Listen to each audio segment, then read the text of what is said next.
Demo DPR RI ini terjadi karena ketidakpuasan masyarakat terhadap kebijakan pemerintah dan DPR.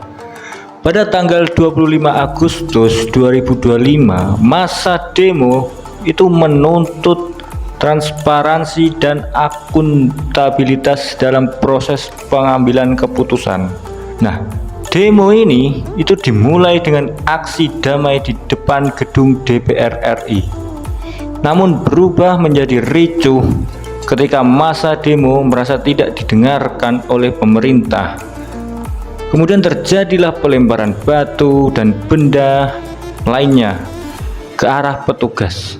Sebenarnya masyarakat sudah mulai kecewa dengan pemerintahan lantaran ekonomi yang lesu, banyaknya pengangguran dan badai PHK yang semakin banyak.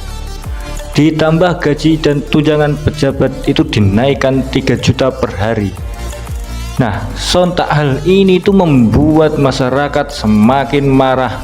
Dan tidak hanya itu saja, saat rapat tahunan MPR itu para anggota dewan itu malah berjoget-joget kayak nggak ada otak, anjir. Seolah tidak ada beban di pikiran mereka.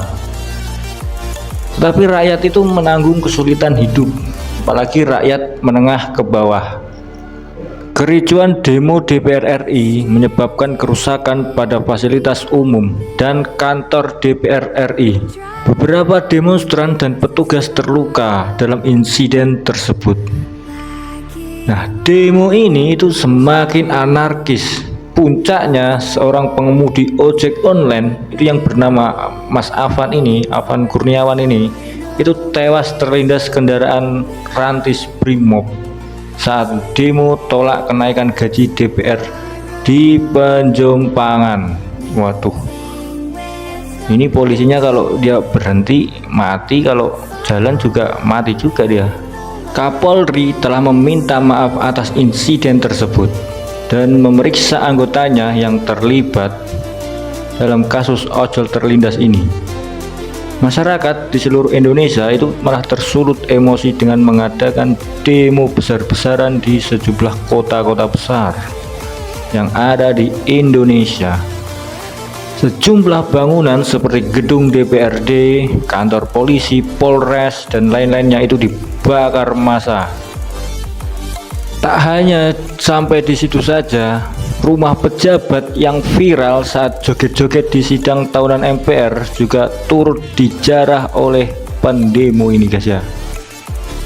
Di antaranya para pejabat yang rumahnya dijarah itu antara lain Eko Patrio, Uya Kuya, Sahroni, Nafa Urbach, dan tidak ketinggalan juga rumah Menteri Keuangan kita Sri Mulyani, guys ya. Itu rumahnya juga turut dijarah oleh sang pendemo. Presiden Prabowo pun itu langsung memanggil masing-masing ketua parpol, ya, ketua partai politik Indonesia.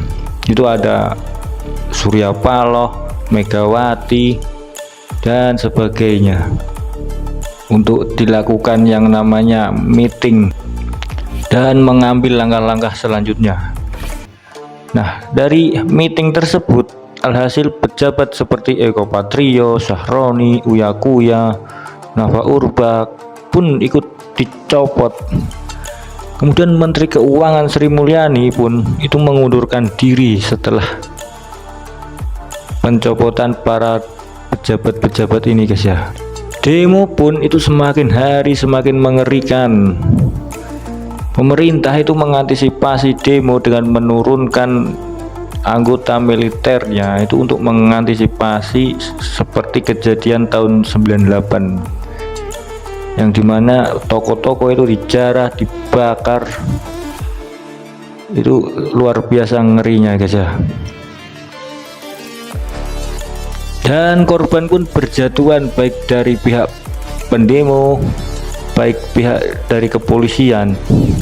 Jadi kita doakan saja semoga kedepannya Indonesia ini itu aman, tentrem, damai lah ya, nggak ada demo-demo lagi ya.